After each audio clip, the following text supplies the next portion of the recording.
Are there good reasons to kill? I mean, that's a question that feels like it should have a really simple answer, right? Just no. But when you actually start looking at the world around us, that simple answer it gets a whole lot more complicated. So that's what we're diving into today, using Chris Rice Edwards' book, Good Reasons to Kill, as our guide. And let me tell you, this is one of those books that really makes you stop and question some of your most deeply held beliefs about life itself. Okay, let's start with a number. A huge number, actually. 500,000. That's, on average, how many people die every single year from intentional homicide. And we're not just talking about one kind of violence here. It's everything. It's war, it's terrorism, it's domestic violence, and yeah, even state-sanctioned killings. And that massive number, it brings us right to a central idea in the book. This huge, glaring contradiction in how we as a society think about the act of killing. And seriously, once you start looking for these inconsistencies, you see them everywhere.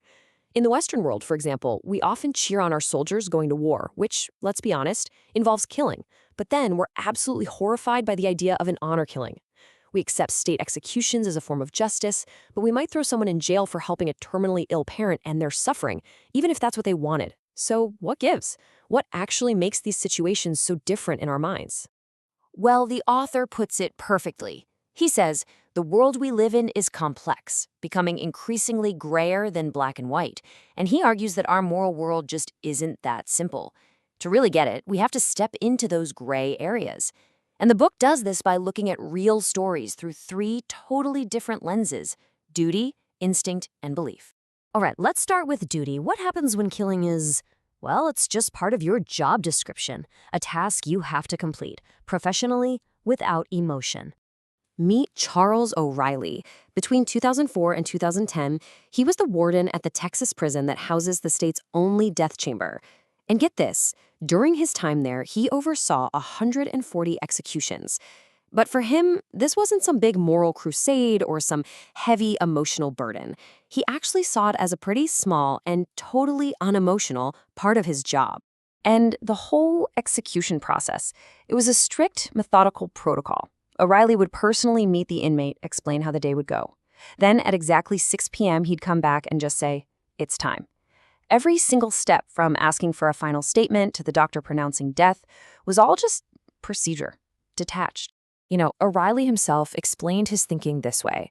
He said, if you have the capacity to abduct, rape, and murder a 7-year-old little girl, I have no problem fulfilling my responsibilities. For him, it had nothing to do with passion or revenge. It was all about professional duty. Okay, now let's do a complete 180. We're going to pivot from that cold world of procedure to the raw, white-hot heat of pure instinct. Listen to this. This is from a 911 call made by a Texas father, we'll just call him Andy Banks, moments after he found a man sexually assaulting his 5-year-old daughter. I need an ambulance! This guy was raping my daughter, and I don't know what to do!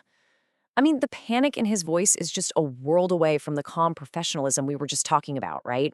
So what happened was, in a fit of rage, Banks dragged the attacker, a man named Jesus Mora Flores, away from his daughter and beat him until he was unconscious. Flores later died from his injuries.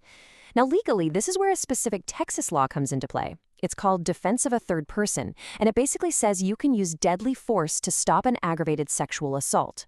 And the outcome here, it was decisive. A grand jury heard the 911 call, where you can hear Banks actually trying to get medical help for Flores, and they unanimously decided he should face no penalty at all.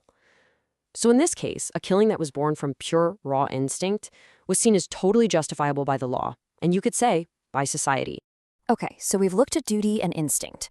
But what about when killing is seen as the right thing to do, like to uphold your family's honor or a deeply held cultural belief?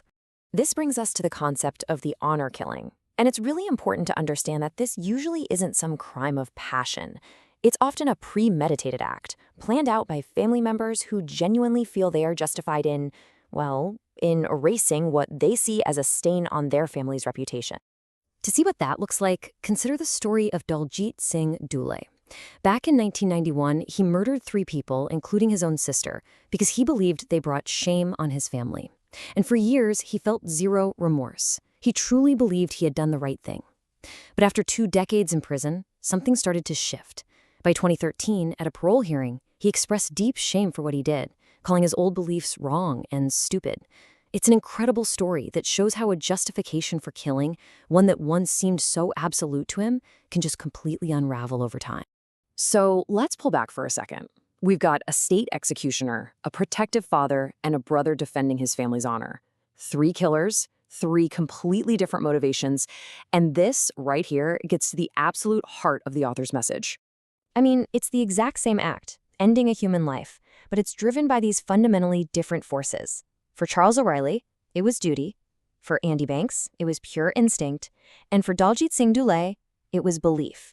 And our society's reaction to each one is just as varied, isn't it? We might celebrate one, condemn another, and just really struggle to even understand the third. And this is really the core takeaway from the book. The author argues that our almost instinctual need to slap simple labels like good or bad onto these incredibly complex issues, that's often where all the conflict really starts. The world is just so much more gray than we want to admit. So we end up right back where we started. But this time, the question isn't for a book, it's for you. If you were placed in any of these circumstances, faced with a professional duty, a gut-wrenching protective instinct, or a belief that's been ingrained in you your whole life, what would you do? The answer, as it turns out, is rarely as simple as we think.